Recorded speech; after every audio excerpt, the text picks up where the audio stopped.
तुमच्या या यशाचं कारण काय? आणि व्हिएतनामचे राष्ट्राध्यक्ष हो ची मिन असं म्हणाले, आम्ही अमेरिकेला नमवू शकलो याचं कारण आमच्याकडं एक महामंत्र आहे आणि त्या महामंत्राचं नाव आहे छत्रपती शिवाजी महाराज. व्हिएतनामच्या परराष्ट्र मंत्री परवा दिल्लीला आल्या होत्या. दिल्लीत आल्यावर त्यांनी विचारलं इथं रायगड कुठं आहे? आणि दिल्लीतले लोक चकित झाले. का? मला रायगडला जायचंय. का? तिथं शिवप्रभूंची पावलं उमटली असतील, मला त्या मातीला माझ्या मस्तकाला लावायचं आहे. व्हिएतनामच्या परराष्ट्र मंत्री सांगताय छत्रसाल बुंदेला महाराजांकडे आला. महाराज आपली नोकरी करावी म्हणतो. आणि महाराज म्हणाले छत्रसाल आपण आल्यावर आमची ताकद जरूर वाढाल, पण नोकरी कसली करता? जे आम्ही महाराष्ट्रात केलं ते तुम्ही बुंदेलखंडात जाऊन करा. आणि छत्रसाल बुंदेला महाराजांकडनं प्रेरणा घेऊन गेला आणि त्याने बुंदेलखंड स्वतंत्र केला. आसामचा राजा ओहम मोगलांच्या बलाढ्य सल्तनतीचा पराभव करतो आणि आसामचा राजा ओहम सांगतो छत्रपती शिवाजी महाराजांच्या मार्गदर्शनाच्या बळावर मी मोगलांचा पराभव करू शकलो. बंगालमध्ये वंगभंग चळवळ सुरू होते आणि वंगभंग चळवळीला गती आणि प्रेरणा मिळाली म्हणून रवींद्रनाथ टागोर कविता लिहितात जय असतो शिवराय. आणि बंगालच्या वंगभंग चळवळीमध्ये शिवछत्रपतींचा जागर केला जातो आणि चळवळ यशस्वी होते. बंगालमध्ये कृष्णदास घोष त्यांचा मुलगा अरविंद, त्यांना असं वाटायचं की माझ्या मुलाला भारतीय संस्कृती नकोच, त्यांनी पाश्चात्य संस्कृतीचा अंगीकार करावा. त्याला लहानपणापासून त्यांनी पाश्चात्य देशात ठेवलं. ते अरविंद तरुण झाले, भारतामध्ये आले, स्वातंत्र्य लढ्यात उतरले आणि नंतर ते आध्यात्मिक मार्गाकडे वळाले. या कृष्णदास घोषांचे अरविंद म्हणजेच पुढे योगी अरविंद म्हणून ते प्रसिद्ध झाले. या योगी अरविंदांनी बाजीप्रभूंच्या पवन खिंडीच्या लढाईवर कविता लिहिली आणि त्या कवितेचं वर्णन करताना योगी अरविंद लिहितात ही लढाई फक्त महाराजांना वाचवण्याची, ही लढाई फक्त स्वराज्य रक्षणाची नव्हती, तर ती भारतीय संस्कृतीच्या रक्षणाची लढाई होती. तामिळनाडूमध्ये जातीविरोधी चळवळ गतिमान होते आणि या जातीविरोधी चळवळीला प्रेरणा मिळावी यासाठी तिथं छत्रपती शिवाजी महाराजांवर नाटक बसवलं जातं. या नाटकामध्ये छत्रपती शिवाजी महाराजांची भूमिका करतात अभिनेते गणेशन, म्हणजे आताच्या अभिनेत्री रेखाचे वडील अभिनेते गणेशन. हे गणेशन छत्रपती शिवाजी महाराजांची भूमिका इतकी अप्रतिम करतात की या नाटकानंतर गणेशन यांना कायम शिवाजी गणेशन असंच म्हटलं जातं. ज्यांनी ज्यांनी शिवरायांचा अभ्यास केला, ज्यांनी शिवरायांशी नातं जोडलं ते स्वतः शिवराय यांच्यासारखे कृती करत जणू शिवाजी गणेशन सारखे झाले. हे विलक्षण सामर्थ्य शिवछत्रपतींच्या विचारात आहे. महाराष्ट्रामध्ये सामाजिक सुधारणा करण्यासाठी महात्मा ज्योतिराव फुले यांना नायक म्हणून उभा करावे वाटले ते छत्रपती शिवाजी महाराज. या देशाला स्वातंत्र्य मिळावं यासाठी स्वातंत्र्य चळवळीसाठी आदर्श म्हणून लोकमान्य टिळकांनी उभा केले ते छत्रपती शिवाजी महाराज. गेली 350 वर्ष झाली छत्रपती शिवाजी महाराज इथल्या प्रत्येकाला प्रेरणा देत आहेत. हे सगळ्यात आणि सगळ्यात महत्वाचं 350 वर्षाचा पद छत्रपती शिवाजी महाराजांच्या कर्तृत्वाने भारावून गेलेला. याच महाराजांनी या मातीमध्ये स्वराज्य आणि स्वायत्त सार्वभौम राज्य उभा केला. रायगडावर राज्याभिषेक झाला. शतकानुशतकातून पहिला या मातीत घडलेला हा राज्याभिषेक. 750 वर्षाचं पारतंत्र्य हटलं आणि रायगडाच्या माथ्यावर स्वातंत्र्याचं तेज प्रकटलं ते छत्रपती शिवाजी महाराजांच्या राज्याभिषेकात. खरं तर असंख्यांच्या त्यागाने, असंख्यांच्या पराक्रमाने, असंख्यांच्या समर्पणाने, असंख्यांच्या बलिदानाने हे देखणं स्वप्न या मातीमध्ये शिवप्रभूने अवतरलं. राज्याभिषेकाच्या अगोदर महाराज रायगडावरून निघाले, ते प्रतापगडावर आले. महानंदाला आई तुळजा भवानीचं त्यांनी दर्शन घेतलं आणि आई तुळजा भवानीला सोन्याचं छत्र अर्पण करून महाराजांनी आई तुळजा भवानी समोर महाराष्ट्र धर्मरक्षणाची शपथ घेतली आणि महाराज पुन्हा रायगडाकडे निघाले. तुळजा भवानी समोर महाराजांनी आई तुळजा भवानी समोर महाराष्ट्र धर्माची शपथ घेतली. महाराष्ट्र धर्म अन्याय अत्याचाराच्या विरोधात धावून जाणं हा महाराजांचा महाराष्ट्र धर्म. राष्ट्र रक्षणाची जबाबदारी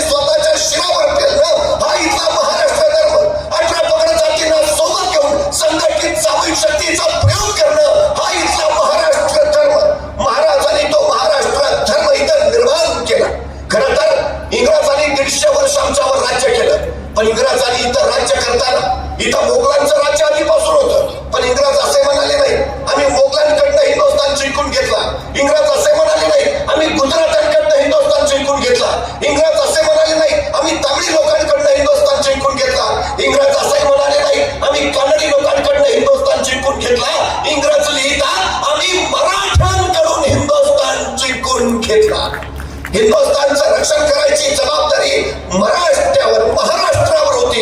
छत्रपतींचा हा महाराष्ट्र धन होता. मराठे पानिपतावर लढले. का पानिपतावर? का 1,00,000 बावडी फुटली. अब्दाली या देशावर आक्रमण करणारा होता. हिंदुस्थानवर त्याला राज्य करायचं होतं आणि शिवप्रभूंनी सांगितलेलं पुन्हा या मातीवर परक्याचं आक्रमण नको. मराठे पानिपतावर त्यासाठी भिडले. अब्दालीला धडा शिकवला. मराठ्यांचा पानिपतावर पराभव नाही झाला. अब्दाली तिथून जो गेला, अब्दाली नंतर या हिंदुस्थानात दुसरा कुठलाही परका आक्रमक पुन्हा आला नाही. हे पानिपताच्या युद्धाचं सगळ्यात मोठं यश आहे. सगळ्यात मराठ्यांनी अटके पार झेंडे लावले. ते अटक कुठे आहे माहितीये? या देशामध्ये आक्रमक 2 खिंडीत आले. पहिली खिंड आहे बोलनची आणि दुसरी खिंड आहे खैबर खिंड. बोलन मधनं फार लोक आले नाही, पण खैबर खिंडीमधनं आले. हे अटक कुठे आहे माहिती आहे? खैबर खिंडीतनं आत आला की सिंधू नदीच्या काठावरचं पहिलं ठाणं म्हणजे अटक. मराठ्यांनी अटक काच जिंकलं. अटकेवर फतवा फडकवला आणि तिथून मराठ्यांनी इकडे विचारलं पलीकडे जाऊ का? काबूल कंदहारवर सुद्धा फतवा फडकवून येतो. हे महाराजांनी सांगितलेल्या महाराष्ट्र धर्माचं सूत्र होतं. इथं पुन्हा तुम्ही येता नाही. अमेरिकेने नावा एक फ्रेंच प्रवासी चौच्या कार्यालयात महाराजांच्या, त्याला राजापूरच्या बंदरात जायचं होतं, पण महाराजांच्या कार्यालयातनं परवाना घेतल्याशिवाय त्याला पुढे जाता येणार नव्हतं. तो चौच्या करण्यात आला, पण परवाना घेता घेता त्यांनी महाराजांच्या चौच्या कार्यालयातल्या अधिकाऱ्याला एक प्रश्न विचारला. तुमच्या महाराजांचं स्वप्न काय? तुमच्या महाराजांचं ध्येय काय? तुमच्या महाराजांची महत्वाकांक्षा काय? आणि महाराजांचा अधिकारी म्हणाला आमच्या महाराजांचं ध्येय, आमच्या महाराजांचं स्वप्न, आमच्या महाराजांची महत्वाकांक्षा अहद तंजावर ते तहद पेशावर, सिंधू नदीपासून बंगालचा उपसागर अखंड साम्राज्य उभा करायचं आणि या साम्राज्यावर भगवा डावराने फडकावत ठेवायचा. हे आमच्या राजांचं ध्येय. काय ध्येय? अहद तंजावर ते तहद पेशावर, सिंधू नदीपासून कावेरीच्या संगमापर्यंत अखंड साम्राज्य उभा करायचं. का मराठी अटकेपर्यंत गेले? पुन्हा या हिंदुस्थानवर तुम्ही आक्रमक येता कामा नये, येताच कामा नये. खरं तर रुग्ण बाजूला टाकून आपल्या पोलादी हाताने दिल्लीच्या ताकदला धडका मारणारा हा महाराष्ट्र आहे. अब्दालीच्या पोरांच्या नांग्या ठेचून उत्तरेत थैमान घालणारा हा महाराष्ट्र आहे. मृत्यूच्या कराल दाण्यातही बचाएंगे तो और भी लढाईचे म्हणत इतिहासावर स्वतःची मुद्रा उमटवणारा हा महाराष्ट्र आहे. हा महाराष्ट्र घडवला तो शिवप्रभूंनी, तोच हा महाराष्ट्र धर्म आहे. महाराज त्या महाराष्ट्र धर्माची शपथ घेऊन प्रतापगडावर निघाले, रायगडावर आले. इथंच महाराजांचा राज्याभिषेक होणार होता. मोरोपंतांनी सांगितलं राज्याभिषेकासाठी, राजधानीसाठी मोठा पवित्र गड, कैलासा इतकाच पवित्र हा रायगड. या रायगडावर आतापर्यंत कुणाचेही कधीही रक्त सांडले नाही. अत्यंत पवित्र. राजधानीसाठी हीच जागा करावी आणि याच रायगडावर महाराजांच्या राज्याभिषेकाची तयारी चालूच आहे. रायगडाचे 18 कारखाने कामाला लागले. रायगड आनंदानं न्हावून गेला होता. बघता बघता माणसाने फुरून गेला होता. 750 वर्षाचा स्वातंत्र्याचा अंधार संपणार होता आणि रायगडाच्या माथ्यावर स्वातंत्र्याचा सूर्य प्रकटणार होता. इथंच राजे छत्रपती होणार होते. रायगडावर माणसांची कोण गर्दी झाली. देशोदेशीचे प्रतिनिधी महाराजांच्या राज्याभिषेकाला उपस्थित होते. इंग्रज प्रतिनिधी हेनरी ऑफ चेंडे, फ्रेंच, पोर्तुगीज, गोवेकर, भाकानगरचे प्रतिनिधी, विजापूरच्या आदिलशाहीचे, निजामशाहीचे प्रतिनिधी महाराजांच्या राज्याभिषेकाला उपस्थित होते. आणि महाराजांच्या सोबत्यांची तर कोण धांदल उडालेली. मोरोपंत, प्रल्हादपंत, बाळाचौची, हंबीरराव मोहिते, आनंदराव, फिरोजी फर्जन, मदारी मेहतर, नागोजी जेले, किती नावं घ्यावी. ही सगळी माणसं महाराजांच्या राज्याभिषेकाच्या गडबडीत थांबलीत गुंतून गेली होती. रायगड नुसता गडबडला होता. मोठा क्षण, केवढा मोठा क्षण. खरं तर राज्याभिषेकाच्या पूर्वीचे धार्मिक संस्कार सुरू झाले. महाराजांचा मुंजीचा विधी उरकला. पट्टराणी सोयराबाईंना महाराणी पदाचा अभिषेक करता यावा यासाठी सोयराबाई बरोबर त्यांचा सामंत्रिक विवाह लावण्यात आला. इतर सगळ्या राण्यांबरोबर महाराजांचे विवाह झाले आणि एकादशी 4 जून महाराजांची सुवर्ण तुला झाली. चांदी, तांबे, जस्त, कथी, मीठ, जायफळ, जायपत्री, फळं, मसाले, खाद्यपदार्थ या सगळ्यांनी महाराजांची तुला करण्यात आली. हे सगळे पदार्थ दानधर्म म्हणून वाटण्यात आले. मासा जिजाऊ हे सगळं भारावल्या डोळ्यांनी पाहत होता. हा राजांचा राज्याभिषेक हे मासा जिजाऊंचं आणि शहाजी राजांचं स्वप्न त्याच प्रत्यक्षात येत होतं. आणि हे सारं पाहताना महाराजांना मासाहेबांना आठवले ते 12 वर्षाचे शुभाराज. मोठ्या विलक्षण धाडसी निर्णय घेतला होता मासाहेबांनी. स्वतःचा संसार बाजूला सारला आणि शहाजीराजे मासा जिजाऊंनी स्वराज्याचा प्रपंच उभा करायचं ठरवलं. थोरले पुत्र संभाजीराजे शहाजी राजांबरोबर बेंगलोरात राहतील आणि धाकटे पुत्र शुभाराजे मासाहेब जिजाऊंच्या सोबत पुण्यात येतील. संभाजीराजे कर्नाटकात राज्य विस्तार करतील तर धाकटे शुभाराजे महाराष्ट्रात राज्य उभा करतील. 12 वर्षाचे शुभाराजे मासाहेब जिजाऊंच्या सोबत पुण्याकडे यायला निघाले. यावेळी एका 12 वर्षाच्या पुत्राला एका पित्यानं काय द्यावं? आमचा मुलगा जर कुठे निघाला तर आम्ही काय देतो? डबा, वेळेवर खा, आणखीच काळजी असेल तर आई सांगते नीट जा, नीट ये. फारच काळजी असेल तर म्हणते बसमध्ये बसताना मधल्याच सीटवर बस. बाळ म्हणतं का? नाही, पुढनं कुणी ठोकलं तरी तू सुरक्षित, मागणं कुणी धडकलं तरी तू सुरक्षित, मला तू जगला पाहिजे.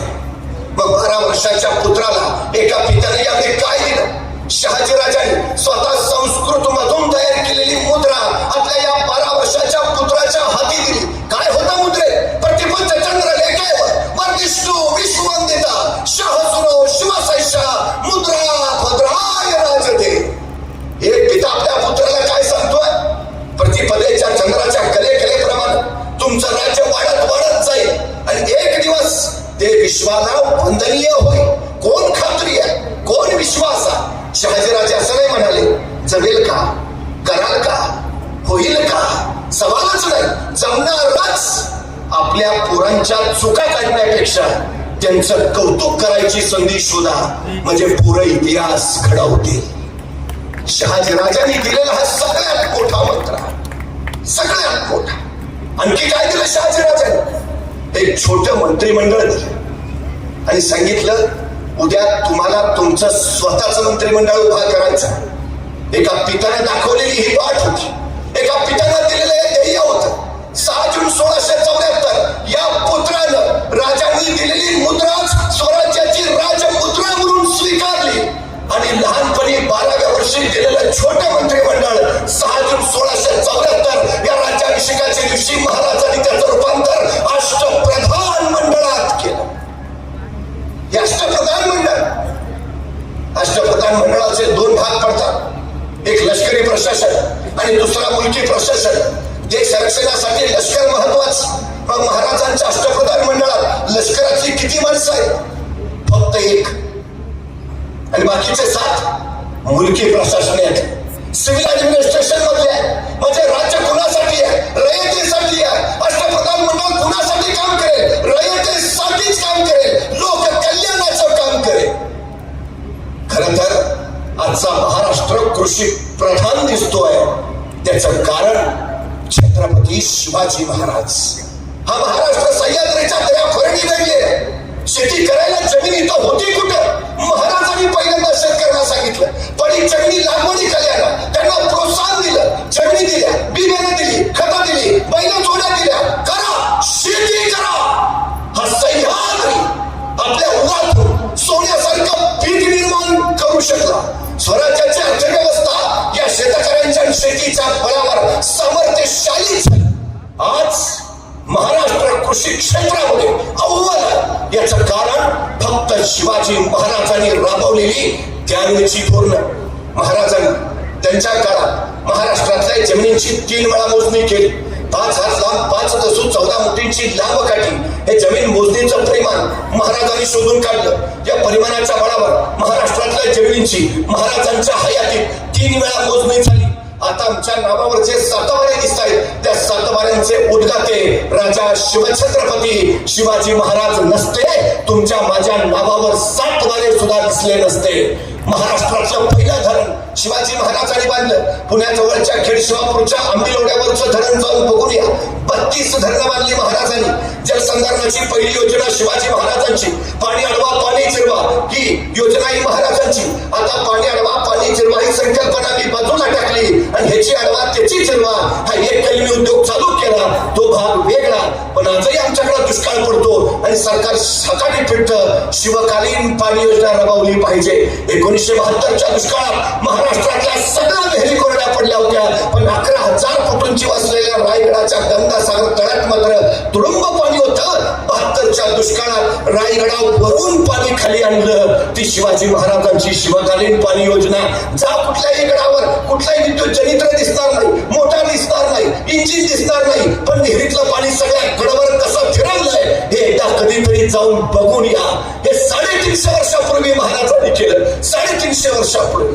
खरं तर तत्कालीन काळात शेतकऱ्यांवर 40 प्रकारचे कर होते. महाराजांनी सगळे बंद केले. खत सरकारमधनं मिळायची, बी बियाणं सरकारमधनं दिलं जायचं, बैल जोड्या सरकारमधनं दिल्या जायच्या. शेतकऱ्यांनी फक्त कष्ट करायचे. आलेल्या उत्पन्नाचे 5 भाग व्हायचे. 5 भागापैकी 3 भाग शेतकऱ्याला आणि 2 भाग सरकारला असा सरळ हिशोब असायचा. दुष्काळ पडला, सारा माफ होता.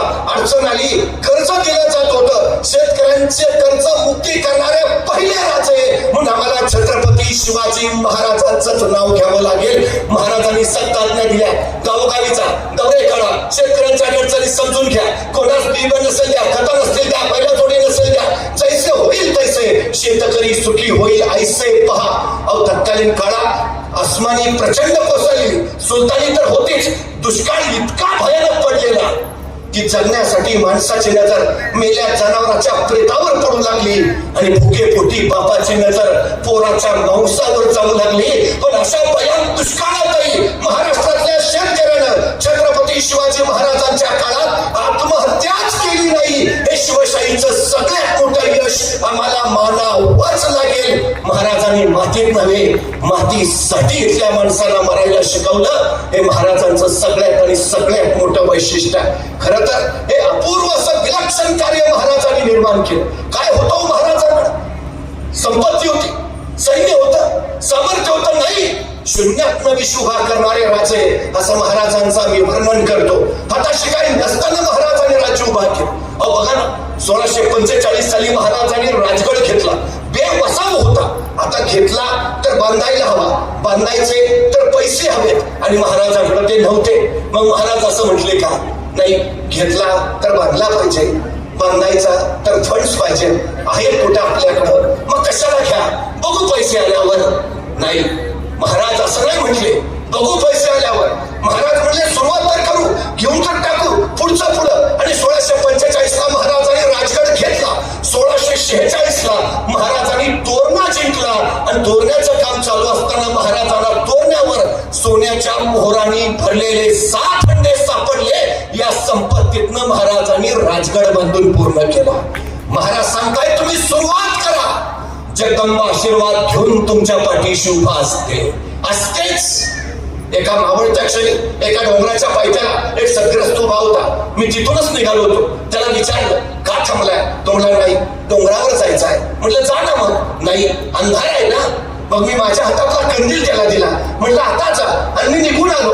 दुसऱ्या दिवशी पहाटे मी त्या डोंगराच्या पायथ्याला पोहोचलो. तो सद्ग्रस्त तिथंच. मी म्हटलं, अरे वा, जाऊन आला वाटतं. तो म्हटला, नाही, गेलोच नाही. म्हटलं का? अंधार आहे ना. अहो म्हटलं, मग कंदील दिला होता ना. हो दिला होता ना, पण त्याचा उजेड फक्त माझ्या पायापुरताच पडतो. मला किती लांब जायचं आहे. अरे भल्या माणसा, तू चालायला सुरुवात तर कर. उजेड आपोआप तुझ्या पावलाबरोबर येत राहील. जो पहिलं पाऊल उचलतो तोच पोचतो. ही सगळ्यात आणि सगळ्यात महत्वाची वस्तुस्थिती आहे. सगळ्यात महत्वाची. पूर्व वेस बाबूभाईंनी सुरू केली, पूर्णत्वाला केली. आज पश्चिम वेसेची पायाभरणी झाली आणि पाहता पाहता तीही पूर्णत्वाला जाईल. तुम्ही सुरुवात करा. सगळी सृष्टी तुमच्या पाठीशी उभा असते. 1670 साली मोगल आणि मराठा संघर्ष प्रचंड वाढला, अफाट वाढला. मोगलांचं सैन्य 5 लाख आणि महाराजांचं 20,000. पण महाराज असं म्हटले का, त्यांचे 5 लाख, आपले 20,000, डिपॉझिट पण राहणार नाही, कशाला अर्ज भरा? महाराज म्हणले पुढचं पुढं, 20 तर 20 आहेत तेवढे घेऊन लढूया. महाराजांनी सुरुवात केली. आणि प्रबळगडाची पाहणी करायला महाराज पालखीत बसून प्रबळगडावर निघाले. पालखीत बसलेल्या महाराजांच्या शेल्याचं एक टोक पालखीच्या बाहेर लोंबकळत होतं. प्रबळगडाच्या एका मार्गावर जाताना अचानक महाराजांच्या शेल्याचं ते लोंबकळणारं टोक तिथल्या बोरीच्या झाडाच्या फांदीच्या काट्यात अडकलं आणि महाराजांना ताण बसला. तसे महाराज म्हणाले, पालखी थांबवा. पालखी थांबली आणि महाराज सोबत्यांना सांगू लागले, हे बोरीचे झाड आमच्या पुढे जाण्यावर आक्षेप घेते आहे. हे बोरीचे झाड आम्हाला अडवू पाहते आहे. हे बोरीचे झाड आम्हाला काहीतरी सांगू पाहते आहे. इथे काहीतरी आहे आहे आहे खाना खाना. माणसं कामाला लागली. त्या बोरीच्या झाडाजवळ खाण्याला सुरुवात झाली. 5-6 फूट गेले. तगडी भिंत लागली. उकरली. 27 घागरी आणि 4 कढया एवढं सोनं महाराजांना तिथं सापडलं. आणि त्या संपत्तीतनं महाराजांनी सैन्य उभारलं आणि मोगलांवरचा संघर्ष तीव्र केला. महाराज सांगतायत, तुम्ही सुरुवात करा. सगळी सृष्टी तुमच्या पाठीशी उभा असते. सगळी. त्या सुरुवातीच हे देखणं रूप होतं. प्रत्यक्षात आलेलं हा रायगडावर होणारा महाराजांचा राज्याभिषेक. माँसाहेब जिजाऊ भरल्या डोळ्यांनी हे सगळं पाहत होत्या. छोट्या मंत्रिमंडळाचं अष्टप्रधान मंडळात रूपांतर झालं होतं. पण 12 वर्षाच्या शोभाराजांना शहाजीराजांनी आणखीन एक गोष्ट दिली. काय दिली? भगवा ध्वज दिला. आणि शहाजीराजांनी सांगितलं, राजे उभा राहणारा तुमच्या स्वराज्याचा हा भगवा दौलत ध्वज बनवू द्या. पण ध्यानी घ्या शुभाराजा, हा भगवा पेलणं कुणालाही शक्य होत नाही. मनगटात रग आणि छातीत धग असावी लागते त्यासाठी. कारण हा भगवा साधा नाही. हा भगवा प्रभू श्री रामचंद्रांचा. हा भगवा भगवान श्री कृष्णांचा. हा भगवा रामकृष्ण आणि म्हणत वारीला जाणाऱ्या वारकऱ्यांचा. हा भगवा हर महादेव म्हणत रणांगणावर कोसळणाऱ्या धारकऱ्यांचा. हा भगवा शौर्याचा, भगवा पराक्रमाचा, भगवा अभिमानाचा, भगवा स्वाभिमानाचा, भगवा त्यागाचा, भगवा समर्पणाचा. राजे हा भगवा भगवा फडकत राहू द्या. 12व्या वर्षी शहाजी राजांनी दिलेला तोच भगवा राज्याभिषेकाच्या दिवशी महाराजांनी स्वराज्याचा राष्ट्रीय ध्वज म्हणून स्वीकारला. माँसाहेबांना हे सार आठवत होत. उगवली द्वादशी 5 जून. रायगड गुढ्यांनी सजला. तोरणं लावली गेली. फुलांनी रायगड बहरला. सगळे आतुरले होते. आता काही क्षणात राजांचा राज्याभिषेक होणार. सूर्योदयाला 2 घटिका कमी असताना राजांच्या राज्यात रोहणाचा मुहूर्त होता. सायंकाळच्या वेळेला मंडपात उभारलेल्या एका आसंदीवर राजे आरोहण करते झाले. पाठोपाठ पट्टर आणि सोयराबाई युवराज संभाजीराजे स्थानापन्न झाले. अष्टप्रधानांनी आपापल्या जागा घेतल्या. मोरपंत तुपाचा कलश घेऊन पूर्वेला उभा राहिले, तर हमीरराव मोहिते सरसेनापती दुग्ध कलश घेऊन दक्षिणेला उभा राहिले. बघता अष्टप्रधानांनी जागा घेतल्या. पंडितांचा मंत्रघोष चालू झाला. कागा भट्ट सप्त सिंधूंच्या अभिषेकासाठी सज्ज झाले. आणि बघता सप्त नद्यांचा अभिषेक महाराजांवर होऊ लागला. मंत्रोच्चार गडद झाले. मंत्रघोष दुमदुमू लागला. गंगा, यमुना, कावेरी, गोदावरी, कृष्णा या नद्यांचा महाराजांना अभिषेक झाला. मग समुद्र स्नान झालं. आणि त्यानंतर सुहासिनींनी महाराजांना ओवाळलं. महाराजांनी शुभ्र वस्त्र परिधान केले, अलंकार घातले, शस्त्रास्त्रांची पूजा केली आणि धनुष्यबाण, तलवार, कट्यार धारण करून महाराजांनी आई भवानीला वंदन केलं. गुणी जनांना वंदन केलं. माँसाहेब जिजाऊंचे आशीर्वाद घेतले आणि राजे शिवराय राजसदरेकडे निघाले. राजसदरेच्या प्रवेशद्वारावर 2 बलाढ्य हत्ती, सुवर्ण अलंकार घातलेले आणि 2 पांढरे शूद्राश्व, 4 पातशा पालख्या घालून त्यावर नूतन सृष्टी उभारणाऱ्या शिवरायांच्या स्वागताला उभा होते. राजे प्रवेशद्वारातून आत गेले. त्या मंडपामध्ये एक लांब लचक सुंदर सुबक चौथरा, त्या चौथऱ्यावर आणखी एक चौथरा आणि त्या चौथऱ्यावर अष्टस्तंभी मेघडंबरी मंडप. आणि या मेघडंबरीतच होतं 32 मणी सुवर्ण सिंहासन. ते हेच सिंहासन मराठी अस्मिता बनणार. ते हेच सिंहासन मराठी स्वाभिमान बनणार. राजे त्या 32 मणी सुवर्ण सिंहासनाकडे निघाले. रामजी दत्तो या सुवर्ण कर्णात तयार केलेलं हे सुवर्ण सिंहासन हे सुवर्ण सिंहासन तयार होत असताना राजाने मोरोपंतांना विचारलं, मोरोपंत, एवढा मोठा राज्याभिषेक, हा राज्याभिषेकाचा खर्च स्वराज्याच्या कोषागाराला पेलेल? आणि मोरोपंत म्हणाले, महाराज, असे आणखी 10 राज्याभिषेक होतील इतके धन कोषागारात आहे. 1646 साली स्वराज्याचा महसूल होता 36,000 रुपये आणि 6 जून 1674 स्वराज्याचा महसूल झाला होता 3,500 कोटी रुपये. शून्यापासून सुरुवात केलेलं स्वराज्य आज अफाट सामर्थ्यशाली झालं होतं. हे स्वर्ण सिंहासन बनवताना राजे मासाहेबांना म्हणाले होते, मासाहेब, सिंहासनच तयार करायचं झालं तर एवढं मोठं सिंहासन तयार करा की आमच्या सगळ्या मावळ्यांना त्याच्यावर बसता आलं पाहिजे. एक शिवराय छत्रपती नाही होणार मासाहेब, या मातीत उगवलेला प्रत्येक जण छत्रपती असेल. हा राज्याभिषेक एकल्या शिवरायांचा नव्हता, हा राज्याभिषेक या मातीत उगवलेल्या तमाम मावळ्यांचा, हा राज्याभिषेक महाराष्ट्राचा, हा राज्याभिषेक राष्ट्राचा, इथल्या कणाकणाचा, क्षणाक्षणांचा होता. शतकानुशतकातनं घडणारी ही घटना होती. राजे त्या राज्य सिंहासनाकडे निघाले. सगळ्यांचे डोळे महाराजांकडे. आता काही क्षणातच राज्यारोहण होईल. महाराज तत्तासीन होते. महाराजांनी त्या राजे सिंहासनाच्या पहिल्या पायरीवर पाऊल ठेवलं आणि महाराजांना आठवले, ते बाजी पसंत कर. बाजी, तुम्ही स्वराज्याची पायाभरणी केली. आज तुम्ही असायला हवे होता बाजी. तोच आठवले कान्होजी जगनाईक देशमुख, सह्याद्री सारख्या महाराजांच्या पाठीशी उभा राहिलेले कान्होजी जगनाईक देशमुख. तो अफजल खान 40,000 फौज घेऊन आला आणि येता येता त्यांनी सगळ्या सरदारांना खलिदे पाठवले. सोबत येऊन मिळा, नंतर खऱ्या दरावरनं वरणावरनं गाढवाचा नांगर फिरले. सारणपल्ली ते खलिदे गेले. एक गद्दार झाला, खंडोजी खोपडा अफजल खानाला जाऊन मिळाला आणि असाच एक खलिदा कान्होजी जगनाईक देशमुखांना आला. कान्होजी जगे तो खलिदा घेऊन महाराजांकडे आला. राजा खानाचा खलिदा काय म्हणतो, जी येऊन आम्हाला सामील व्हा म्हणतो. मग काका, आपण निर्णय घ्या. तसे कान्होजी म्हणाले, काय बोलता राजा? कान्होजी काका, तुमच्या वतनाचा प्रश्न आहे, तुमच्या जहागिरीचा, तुमच्या पोराबाळांचा प्रश्न आहे. आपण निर्णय घ्या. तसे तयार करून कान्होजी शेताचं तांब्या भांड घेतलं, त्या तांब्या भांड्यातलं पाणी आपल्या हातावर सोडलं आणि कडाडले कान्होजी राजा. हे सोडलं पाणी वतनावर, हे सोडलं पाणी जहागिरीवर, हे सोडलं पाणी पोराबाळांवर. जो कान्होजी जगल स्वराज्यासाठी आणि मरण स्वराज्यासाठी. राजा रणमैदानात ज्यावेळी तुम्हाला हाडं दिसतील, ज्या हाडातून स्वराज्य आणि शिवराय ऐकू येईल, ती हाडं या कान्होजी जगनाईक देशमुखांची असतील. निष्ठा काय असते? कान्होजी काका, तुम्ही सांगितलं.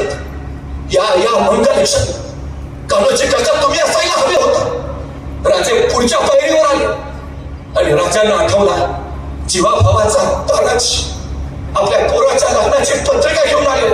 राजा रायबाच्या लग्नाला यायचं बरं का.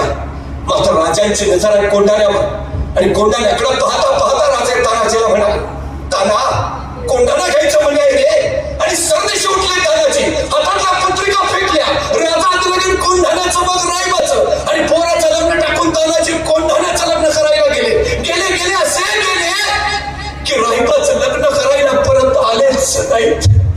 स्वराज्यासाठी समर्पित होणारी माणसं. राजे सांगत होते, तानाजी, या सिंहासनाची ही पायरी तुमची, तुम्ही असायला हवे होता तानाजी. पण त्याच वेळी तानाजी ना महाराज क्षणभर थांबले. मिर्झाच्या जैसे स्वराज्यावर चालून आला होता. त्याला माहिती होत उघड्या मैदानात राजांचा पराभव करणं कठीण.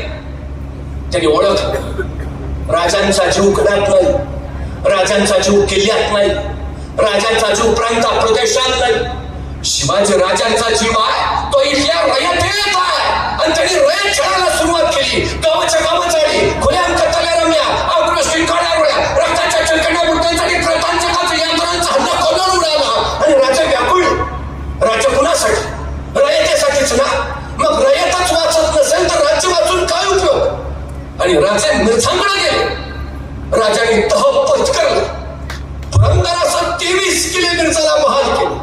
1646 पासून 1665 पर्यंत कमावलेलं सारं स्वराज्य महाराजांनी रयतेसाठी मिरझाला देऊन टाकलं. आणि त्याच वेळी मिरझा म्हणाले, राजे, आपल्याला मोगलांचं मनसबदार व्हावं लागेल. आणि संताप राजा नाही मिरझा, आम्ही तुम्हाला महाराणा प्रताप सिंहाचे वंशज समजत होतो, पण तुम्ही तर राजे रयतेची फिकीर असावी म्हणूनच शांत आहोत मिरझा, म्हणूनच शांत आहोत. पण मनसबदार होणं नामंजूर. यासाठी नाही अट्टास केला की मोगलांची लाचारी पत्करावी हवी. यासाठी नाही आमच्या मौलीने बलिदान दिलं की तुमचे मांडलिक व्हावं आम्ही. यासाठी नाही हा प्रपंच मांडला की तुमच्या पुढे झुकावं आम्ही. नाही मिरझा, महाराष्ट्र कधी झुकणार नाही आणि झुकणार नाही. राजे कडाट, पण मिरझानं सारं उरमाडून घेतलंच. राजाने शंभूराजांना मोगलांचं मनसबदार केलं. पण 1646 पासून उभारलेला सगळा डाव 10 कोटी मिरझा राजाच्या हवाले करावा लागला. पुरात सल जाचत होता. रायगडाच्या तटबंदीवरनं मध्यरात्री राजे चिंताग्रस्त फिरत होते. आणि राजांची ही चिंता घोड्यांच्या पागेत काम करणाऱ्या एका शिलेदारानं पाहिली. आणि तो सल त्याच्या काळजाला चालत गेला. तो पुटपुटला, माझ्या राजांच्या जीवाला घोर लावणाऱ्याला बिनगोर झोपू नाही देणार म्या. त्याला राजांचं दुःख पाहावे ना. दुसऱ्या दिवशी सकाळी त्यांनी रायगड सोडला आणि बघता बघता तो मिरझा राजांच्या छावणीकडे झेपावला. भाल्याच्या टोकावर काहीच झाला. मिरझा राजांच्या सामने आणला गेला आणि मिरझाने विचारलं, कोण? आणि तो म्हणाला, कडतोजी. कडतोजी कुठे? कुठून आला? जी शिवाजी राजांकडनं. का? आपली चाकरी करावी म्हणतो. नामुमकिन. राजांची माणसं तुटतील, पण फुटतील कुठली? नामुमकिन. तसा कडतोजी म्हणाला, तसं नव्ह जी, पण आता तुमच्या तडाख्यातनं आमचं राजा काय वाचणार आहे का? त्यांच्या बरोबर मरण्यापेक्षा तुमच्या बरोबर जगलेलं नाही का चांगलं? म्हणून आलोय तुमच्याकडं. घ्या की चाकरी. मिरझाला पटलं आणि कडतोजी मिरझाच्या चाकरीत सामील झाला. पण कडतोजीच्या उरात डाव दुसराच शिजत होता. 2 दिवस गेले आणि तिसऱ्या दिवशी कडतोजीला संधी मिळाली. दस्तुरखुदा मिरझा राजाच्या छावणीला पहारा द्यायची जबाबदारी या कडतोजीवर सोपवण्यात आली.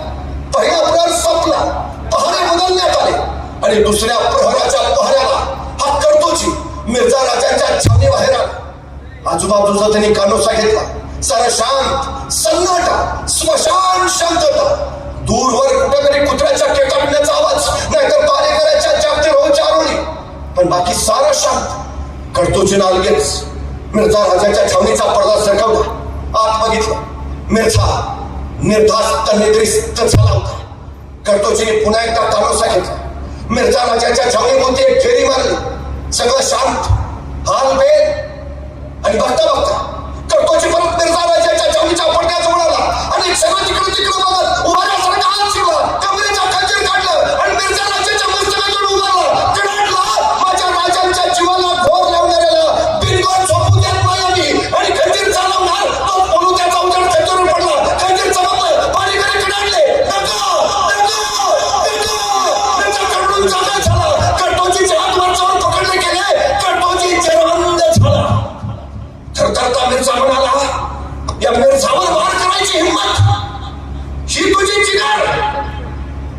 तसा कडतोजी कडाडला. मिरझा, वाघ आणि मराठे उगा कुणाच्या वाट्याला जात नाहीत, पण कुणी डिवचला तर फाडल्याशिवाय राहत नाही. मिरझा एक नाव पुन्हा सोड, नाही उभा कापला तर कडतोजी नाव सांगणार नाही. कडतोजीचा तो द्वेष आणि तो जोश. मिरझा संतापला. सरशेर लाव हमारा. आजूबाजूच्याला वाटलं बहुतेक आता कडतोजीची गर्दन मारलीच झाली. मिरझा राजांची ती राजपती संशय वाटली. कडतोजी नुसता फुलत होता. माझ्या राजाच्या जीवाला घोर लावणाऱ्याला बिनघोर झोपू देत नाही आम्ही. पण तोच राजपती संशय वाटला आणि अचानक नरसानी पवित्रा बदलला. ती संशय मारायला नव्हे, कडतोजीला बक्षीस द्यायला तरी पुढे केली. कडतोजी हे घ्या तुमच्या बहादुरीचं बक्षीस. या मिरजावर वार करायची जिगर आज पावे तो कुणी दाखवली नव्हती. ती हिंमत तुम्ही दाखव. हे घ्या तुमच्या बहादुरीचं बक्षीस. कडतोजीने ती राजमोती समशेर घेतली आणि मिरजा म्हणाले की घोरचा माझा कुठलाही सरदार सैनिक तुम्हाला अडवणार नाही. बिनखोरचा. कडतोजी निघाला. 5-6 पावलं गेला. अचानक मिरजा म्हणाला रुचा. कडतोजी थवाकला आणि मिरजा म्हणाला जाऊन सांगा तुमच्या राजांना ज्या राजांकडं तुमच्यासारखी माणसं त्या राजांचा कोणी पराभव नाही करू शकत. हा मिरजा आहे. आणि कडतोजी तिथून रायगडावर परत. कडतोजींचा हा प्रताप राजांना कळाला होता आणि भर दरबारात राजा म्हणाले कडतोजी अहो कोण प्रताप वाचवला तुम्ही. आजपासून तुम्ही कडतोजी नाही. आजपासून तुम्ही प्रतापराव आमचे प्रतापराव गुजर. आणि कडतोजीला महाराजांनी प्रतापराव ही पदवी दिली. खर तर महाराणा प्रताप सिंहजी हे महाराजांचे आदर्श. जिथं अफजल खान फाडला त्या गडाला महाराजांनी प्रताप सिंहांचंच नाव दिलं प्रतापगड. रायगडावरच्या बालेकिल्ल्याच्या दिवाणखान्यात कायम महाराणा प्रताप सिंहांची तस्वीर असायची. महाराज त्यांना आदर्श मानायचे. त्या महाराणा प्रतापांची जिगर दाखवली तुम्ही करतोच. तुम्ही प्रतापराव काय ती जिगर असेल. दुश्मनाच्या छावणीत एकटा फुसायची आणि त्याला पार कापू म्हणायची. ही जिगर महाराजांच्यात होती. जहांगीर नावाचा औरंगजेबाचाच मोगल भामास एकदा महाराणा प्रतापसिंहकडे धावत आले. ठाकूरजी गजब झाला. क्या हुआ. जहांगीर येतोय. 1 लाखाची फौज घेऊन येतोय. बर्मक काय आपल्यावर हल्ला करायला येतोय. अरे हो की मग. असं काय करताय ठाकूरजी. 1 लाख येत आहे. अरे हो की मग. आपले फक्त 15,000 आहेत. बर्मक असं काय करताय. त्यांचे 1 लाख आहेत आपले फक्त 15,000 आहेत. हो की मग. ठाकूरजी त्यांचे 1 लाख आहेत आपले फक्त 15,000 आहेत. कसं टिकणार. असं आहे काय. मग चला मी येतो तुमच्या बरोबर. त्यांनी काय होईल. 15,000 एक हो. ते 1 लाख आहे. महाराणा प्रताप म्हणले तसं नाही. मी 1 लाख आणि तुम्ही 15,000. किती झालं. 1,15,000. अरे ते तर फक्त 1 लाख आहे. चला. ही स्वतःला 1 लाख समजायची जी जिगर आहे ना ती जिगर घेऊन गेले होते कडतोजी. म्हणून महाराजांनी सांगितलं तुम्ही तो प्रताप गाजवलात. तुम्ही प्रताप. राज्याभिषेकाला अवघे 6 महिने बाकी होते आणि त्याच वेळी रायगडासाठी कुठलाही संकट नको. कुणा शत्रूचं विघ्न नको.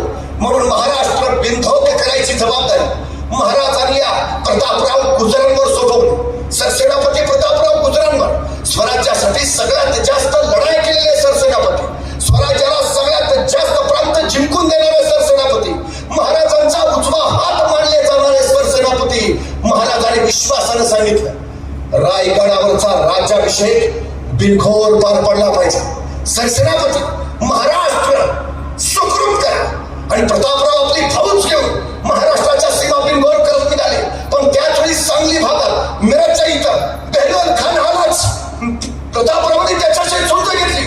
प्रतापरावांच्या पराक्रमापुढं हा बेहलोल खान गुडघ्यात त्याच्यात शरण आला. भीक मागितली आणि प्रतापरावांनी सलाह करून त्याला सोडून दिला. पुन्हा इकडे यायचं नाही. बेहलोल खानानं मान्य केलं आणि बेहलोल खान गेला. महाराजांना कळालं आणि महाराज संतापले. प्रतापरावांना त्यांनी खरमरीत पत्र लिहिलं. तुम्ही तो शिपाईगिरी केली. ही सेनापतीगिरी कुठली. काय करण्यास सल्ला केला. तो बेहलोल म्हणजे सापाची जात फिरून दंश करणारच. काय करणे सोडला. महाराजांचं हे पत्र प्रतापरावांच्या काळजाला चरेपडीत केलं. पण काही दिवसातच महाराजांचा अंदाज खरा ठरला. बेहलोल सापाची जात फिरून दंश करणारच. बेहलोल खान पुन्हा स्वराज्यावर चालून आला आणि महाराजांचं पुन्हा पत्र प्रतापरावांना आलं. तो बेहलोल घडोघडी येतो. स्वराज्यात उपद्रव माजवतो. या उपर त्याचे मस्तक छटल्याशिवाय आम्हास तोंड दाखवू नका. आणि महाराजांचे ते बोल प्रतापरावांच्या काळजाला चाळीत केले. आम्हास तोंड दाखवू नका. राज्याभिषेकाला अवघे काही दिवस राहिले. सरसेना म्हणून प्रतापरावांनी आज रायगडावर असायला हवं आणि राजे सांगतात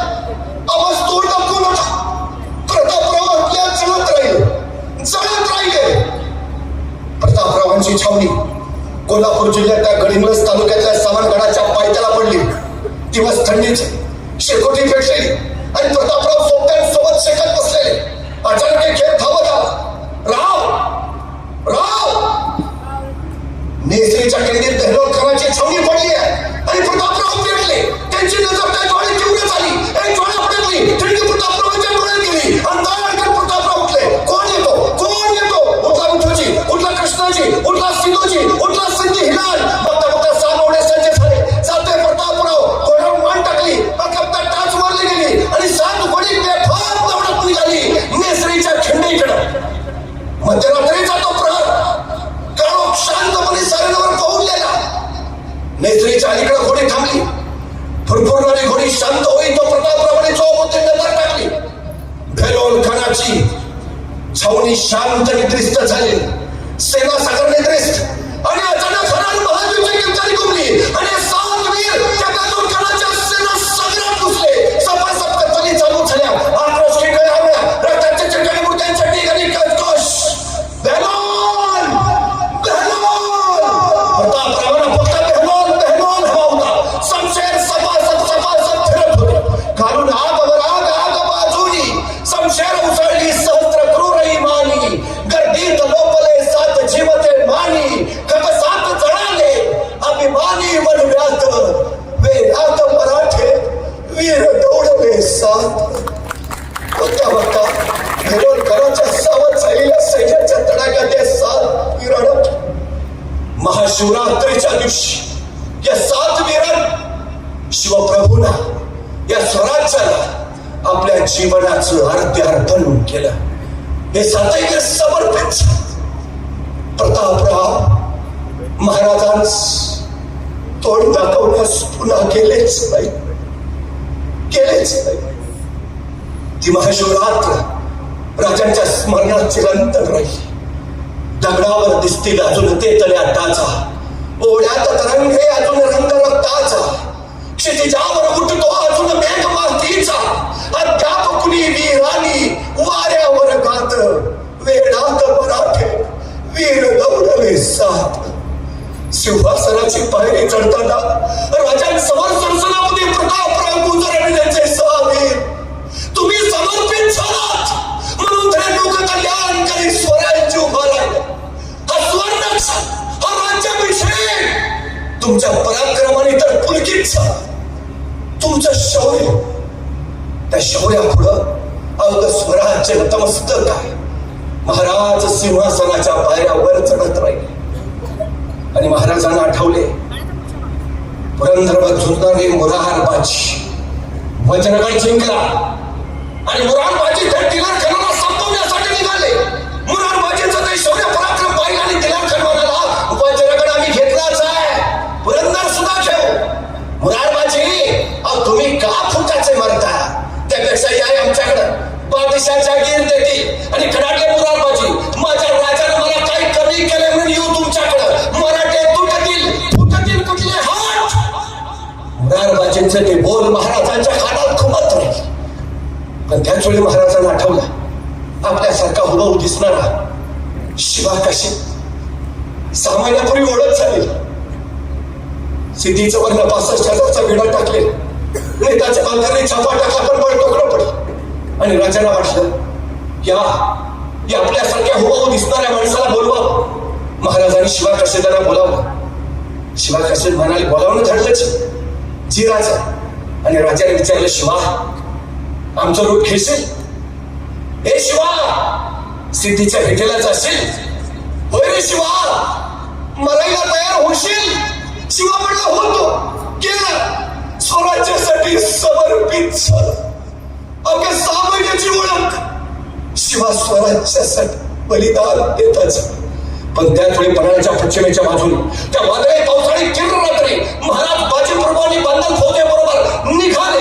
21 तासाचा अखंड प्रवास करून मसाईच्या पठारावर आले आणि त्यावेळी सिद्धीच्या फौजेची चाप लागली. बाजीप्रभू म्हणाले, राजे निम्या लोकांनी तुम्ही पुढे निघा. निम्या लोकांनी आम्ही येथे सोचितो. राजे म्हणाले, नाही बाजी, सगळ्यात सोबत जाऊ. नाही राजा, लाख मेले तरी चालतील पण लाखाचा पोशिंदा वाचला पाहिजे. राजा निघा. निम्या फौजेचे राजे पुढे निघाले आणि त्या घोडखिंडीमध्ये राजे बाजीप्रभू आपल्या सुचत राहिलं. मोगलांचा प्रभाव त्यांच्यावर कोसळला. तुफान झुंज झाली. बाजी प्रभू कडाडत राहिले. जाऊन सांगता यमाला, जोपर्यंत राजा विशाळगडावर पोहोचल्याचे तोफांचे आवाज आमच्या कानावर पडत नाहीत तोपर्यंत हा माझे प्राण सोडणार नाही.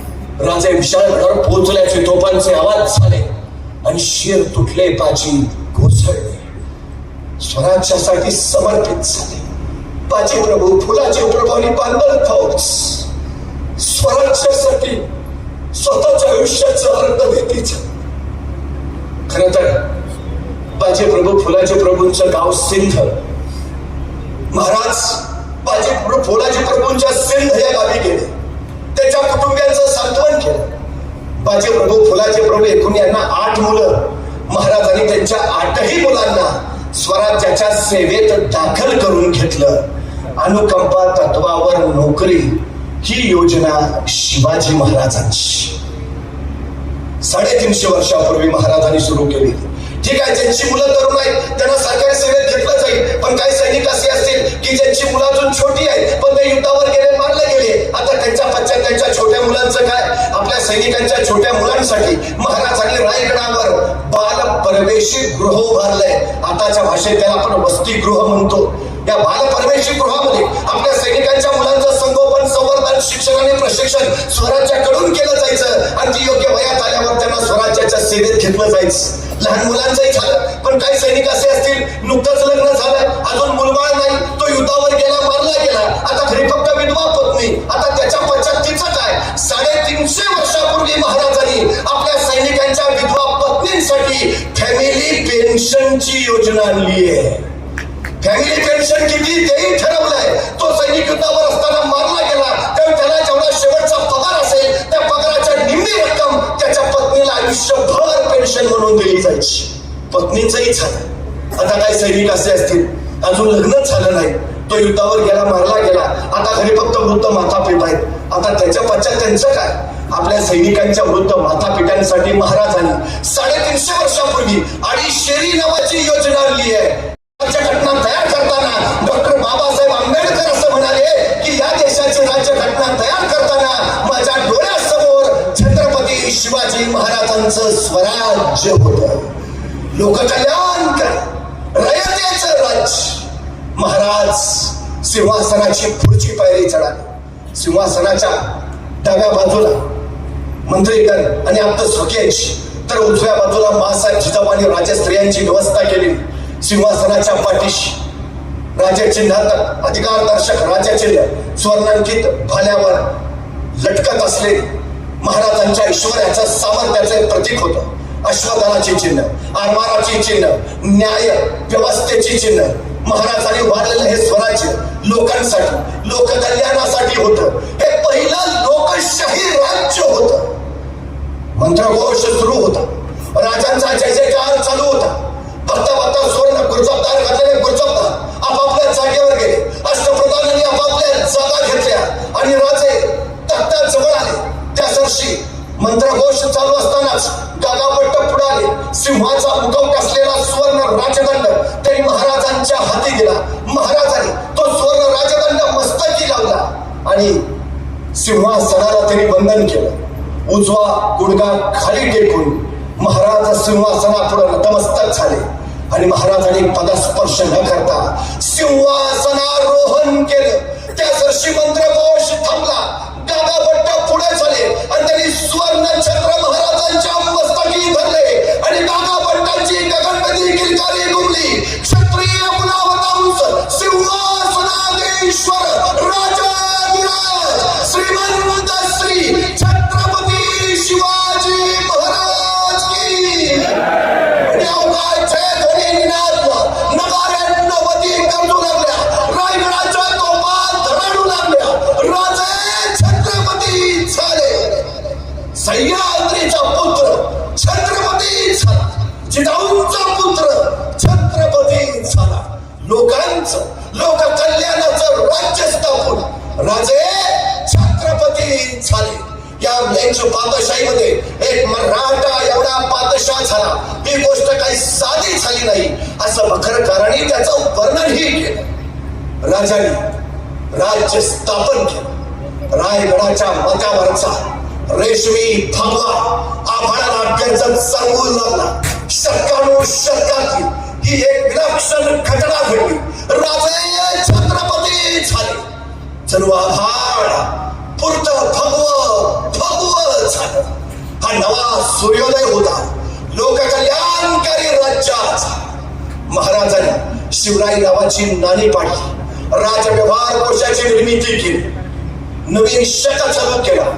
युग प्रवर्तक राजे, राष्ट्र निर्माते राजे छत्रपती शिवाजी महाराज बाले किल्ल्यापासून जगदीश्वर भेदभाव रहित स्त्रियांचा सन्मान राखणार, 18 पगड जाती 12 बोलतेदार सगळ्या जाती धर्मांना समान मानणार हे विलक्षण राज्य निर्माण.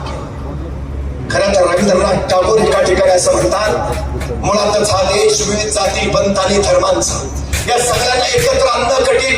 हे एकत्र आले तर त्यांच्यात एकत्व निर्माण करणं कठीण, आणि एकत्व निर्माण जरी झालं तर त्यांच्यात राष्ट्रीयत्व निर्माण करणं महाकठीण. पण हे अत्यंत महाकठीण कार्य छत्रपती शिवाजी महाराजांनी इथं प्रत्यक्षात उतरवून दाखवलं. राजांचं राज्य हे नैतिक मूल्यांचं तत्वांचं. सध्याचं राजकारण अर्थकारणावर अवलंबून आहे, पण महाराजांचं राजकारण हे नैतिक मूल्यांवर अवलंबून होतं. जगातला पहिला सर्जिकल स्ट्राईक महाराजांनी पुण्याच्या लाल महालावर केला. शाहिस्ताखानाची बोटे छटली आणि वाऱ्यासारखे आलेले महाराज तीरासारखे निघून गेले. काही वेळानंतर लाल महालातला गोंधळ संपला आणि शाहिस्ताखानाची एक बहीण धावत धावत शाहिस्ताखानाकडे आली. भाईजान मेरी बेटी गायब है, मेरी बेटी गायब है भाईजान. त्यावेळी शाहिस्ताखान तिला म्हणाला, शिवाजी राजांची माणसं तुझ्या पोरीला पळवणार नाहीतच, पण जर चुकून तसं काही घडलं असेल तर बेफिक्र राहा. शिवाजी राजे पोटच्या लेकी सारखीच तिची काळजी घेतील. कोण बोलताय? कट्टर वैरी शाहिस्ता खान. हे आहे महाराजांचं चारित्र्य, हे आहे स्वराज्याचं चरित्र. आज छत्रपती शिवाजी महाराजांचा जागर करताना छत्रपती शिवाजी महाराजांच्या विचारांवर आणि छत्रपती शिवाजी महाराजांच्या कृतीवर पावलं टाकत जाणं हे आपलं कर्तव्य. गेली 16 वर्ष हा शिवजयंतीचा उत्सव होतो आहे. शिवविचार आपल्यापर्यंत पोहोचत आहे. पण काल बाबाभाईंनी एक कळकळीची विनंती केली की सर, तरुण पिढी व्यसनाच्या जाळ्यात अडकली, त्यांना यातून बाहेर काढायला हवं. नाहीतर छत्रपतींचा जागर मारणारे हे तरुण जर आई तरुणपणी बाबाच्या खांद्यावर प्रेत म्हणून जात असतील तर या सगळ्याचा उपयोग तरी काय? कुठं ग्रामीण भागामध्ये सुद्धा ड्रग्सचे अड्डे सापडायला लागले. पानपट्टीवर नको त्या गोष्टी मिळायला लागल्या. आमच्या पोरांकडे कुठलं ध्येय उरलंच नाही. स्वतःच असलेली ऊर्जा कुठे खर्च करावी त्याला कळत नाही, आणि मग त्या निराशेत तो नशेला जवळ करतो आणि स्वतःचं आयुष्य उद्ध्वस्त करून टाकतो. मला प्रश्न पडतो, 30 वर्षाच्या पोराला हार्ट अटॅक येतो, 35 वर्षाच्या पोराच्या किडन्या बाद होतात, 22व्या वर्षी पोराला ब्रेन स्ट्रोक होतो. हा काय प्रकार आहे? कुठली पिढी आपण तयार करतो? जगाच्या पाठीवर असं यंत्र नाही ज्या यंत्रात भाकरी टाकली की रक्त तयार होऊन बाहेर पडतं. असं अलौकिक आणि अद्भुत शरीर नावाचं यंत्र आम्हाला परमेश्वरानं दिलंय. त्या शरीराची काळजी करणं, त्या शरीराबद्दल कृतज्ञ राहणं ही आमची सगळ्यात मोठी जबाबदारी. पण दुर्दैवाची गोष्ट अशी आहे, माणसं स्वतःच्या चष्म्याची जेवढी काळजी घेतात तेवढी स्वतःच्या डोळ्यांची काळजी घेत नाहीत. माणसं स्वतःच्या मोबाईलची जेवढी काळजी घेतात तेवढी स्वतःच्या हृदयाची काळजी घेत नाहीत. आयुष्यात कमवायचंय का? जगात कदाचित तुम्ही स्वराज्य नाही घडवू शकणार, पण स्वतःला तर घडवू शकाल. जगातली सुंदर कलाकृती आहे स्वतःची निर्मिती करणं. स्वतःची निर्मिती करा. शिवप्रभू ते सांगतायत. अहो बघा ना, एखाद्या माणसाला हार्ट अटॅक येतो, बायपास करावी लागते. बायपास करणं म्हणजे खराब झालेली रक्तवाहिनी काढायची आणि तिच्या जागी दुसरी रक्तवाहिनी जोडायची. या शस्त्रक्रियेला खर्च येतो 3 लाख. म्हणजे आमची खराब झालेली एक रक्तवाहिनी केवढ्याला पडली? 3 लाखाला. आमच्या हृदयाजवळ मुख्य 3 रक्तवाहिन्याबरोबर 1 लाख रक्तवाहिन्यांचा जाळ आहे. एका रक्तवाहिनीची किंमत जर 3 लाख तर 1 लाख रक्तवाहिन्यांची किंमत किती झाली? 2 डोळे दिलेत आम्हाला, एखादा डोळा बाद होतो, आता नवा डोळा बसवता येतो. नव्या डोळ्याची किंमत आहे 20 लाख, म्हणजे 2 डोळ्याची किंमत झाली 40 लाख. 2 किडन्या दिल्यात आम्हाला. माणसं नको ते अपेयपान करतात, मद्यप्राशन करतात, किडन्या बाद होतात, माणसं डायलिसिसवर जातात. डॉक्टर सांगतात जगायचं असेल तर किडनी बदलून घ्या. आता किडनी बदलून मिळते. एका नव्या किडनीची किंमत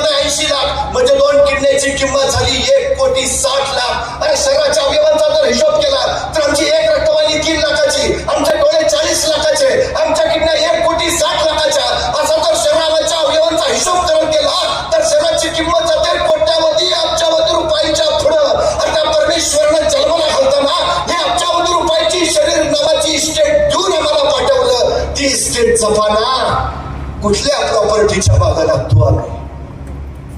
शिवप्रभूंनी या शरीर संपदेच्या बळावर आणि मनोनिग्रहाच्या जोरावर राज्य उभा केलं. तुम्ही त्या मातीत जन्माला आहात.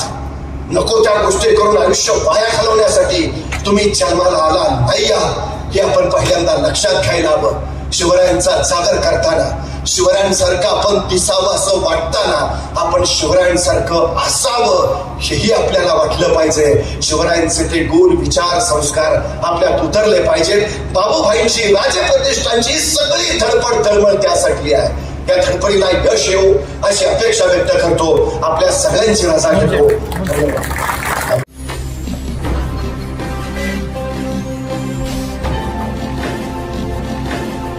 ताज्या घडामोडी आणि नवनवीन माहिती मिळवण्यासाठी समाज दर्पण या YouTube चॅनलला सबस्क्राईब करा आणि बेल आयकॉनवर क्लिक करा.